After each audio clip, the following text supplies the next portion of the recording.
মান্য কবিবর। বদলে যাওয়া মানচিত্রের রক্তাক্ত পটভূমিতে দাঁড়িয়ে আমি একজন সামান্য মেয়ে।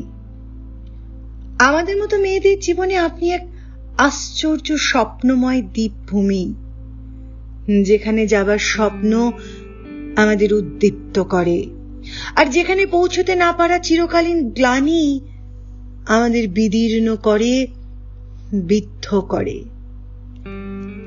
দেশভাগের মর্মান্তিক যন্ত্রণাকে সম্পত্তি করে আমাদের ধ্বস্ত পরিবার একদিন এসে বাসা বেঁধেছিল টালির ঘরে, শহর থেকে বহু দূরের গ্রামে।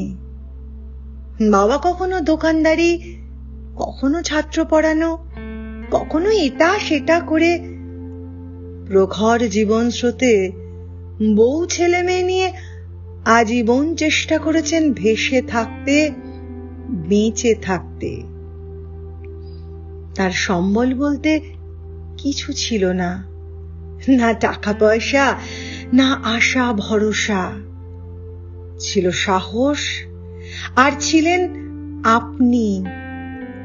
হ্যাঁ, উঠতে বসতে চলতে ফিরতে কথায় কথায় বাবা বলতেন আপনার কথা, আপনার কবিতা আর গানের কথা, আপনার নোবেল প্রাইজ পাওয়ার কথা, আপনার নাইটহুড ত্যাগের কথা, আপনার গোড়া চোখের বালি যোগাযোগের কথা, গীতাঞ্জলি ছিন্নপত্রের কথা।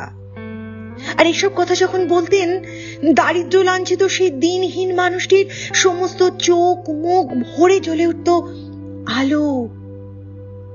আমরা যারা শুনতাম, আমি, দাদা, মা, আমাদের দৃষ্টির চেনা পরিধির সীমা ডিঙিয়ে অসীম এক আকাশ উঠত জেগে, যে উদার নীলিমায় কেবল গান, কেবল ছবি, কেবল প্রশান্তি। দারিদ্র আর অসাফল্যের টানাপোড়েনে বোনা আমাদের উদ্বাস্তু জীবনে আপনি ছিলেন এক অশেষ মাধুরী।